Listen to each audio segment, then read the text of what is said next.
नमस्कार। इस वक्त हम उत्तर प्रदेश के सुप्रसिद्ध शहर और भारत के खेल शहर के नाम से विख्यात मेरठ नगर में है। आपको बता दें कि कल 25 तारीख से 29 तारीख तक बागेश्वर धाम सरकार की यहाँ हनुमंत कथा प्रारंभ होने वाली है। इसकी तैयारियां लगभग पूरी हो चुकी हैं। हम आपको दिखाएंगे कि जो ये जर्मन डोम पंडाल लग गया है और इस साइड भी तैयारियां जो बची हुई हैं वो थोड़ी बहुत बची हुई हैं। और आपको बता दें कि कल यानी कि 25 मार्च से और 29 मार्च तक यहाँ पर श्री हनुमंत कथा का आयोजन किया जाएगा। यहाँ भक्ति की धारा प्रवाहित होने वाली है। 5 दिवसीय यह आयोजन रहेगा जिसमें 1 दिवसीय दिव्य दरबार भी लगाया जाएगा। मेरठ नगर कई चीज़ों कई अपने उसमें प्रसिद्ध है। खेल नगर भी इसे जाना जाता है। भारत देश के सुप्रसिद्ध क्रिकेटरों जो यहाँ पर हैं भारत के, उनके यहाँ बैट बनाए जाते हैं और भी कई ये इसमें विख्यात यह शहर है।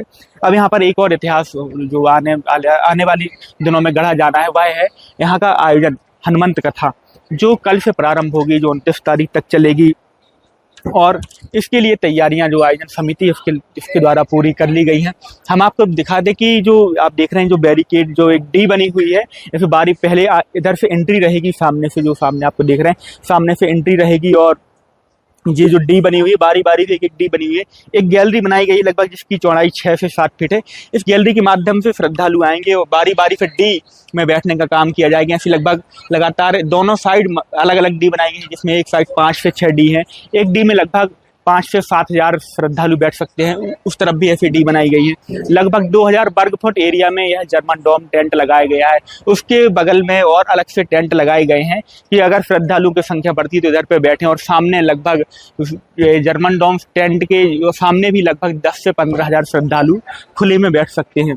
और गर्मियों को देखते हुए भी यहाँ पर व्यवस्था की गई क्योंकि गर्मियों का मौसम है और मार्च खत्म होने वाला है।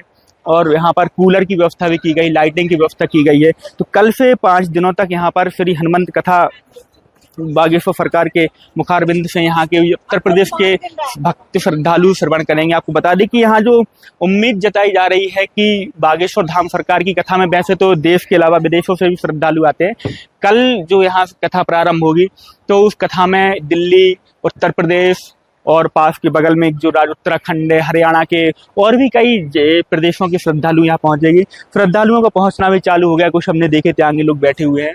और यहाँ पर सुरक्षा की दृष्टि से देखा जाए तो चाक चौबंद व्यवस्थाएं की गई हैं। कई जिलों का पुलिस बल यहाँ पर मंगवाया गया है। फायर ब्रिगेड की गाड़ियाँ लगाई गई हैं। स्वास्थ्य सुविधा उपलब्ध की गई हैं। आप देख रहे हैं कि पूरी तैयारियाँ लगभग अंतिम चरणों पर हैं।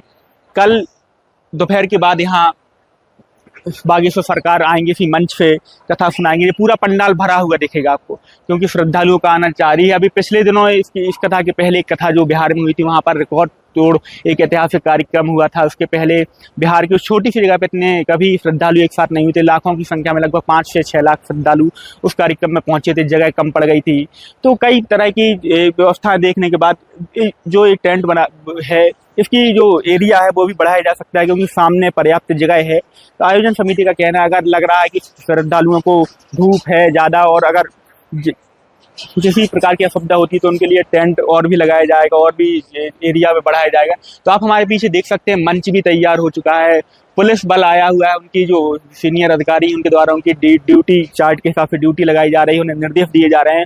एक साथ एक जगह पर इतने सारी संख्या में श्रद्धालु आते हैं तो किस तरीके से उन्हें अपन को एक बैठाने की व्यवस्था रहेगी, उनकी आने जाने की किसी प्रकार की असुविधा ना हो। आपको बता दें कि यह उत्तर प्रदेश का इसके पहले नोएडा के बाद गोरखपुर उत्तर प्रदेश के मुख्यमंत्री जी के गृह जिले में आयोजित किया गया था। इसके पहले एक और यह चौथा कार्यक्रम है बुलंदशहर छतारी में भी हुआ था। यह चौथा कार्यक्रम है जो अब यहाँ मेरठ नगर में आयोजित होने जा रहा है। यह 5 दिन का कार्यक्रम है जो कल से प्रारंभ होगा।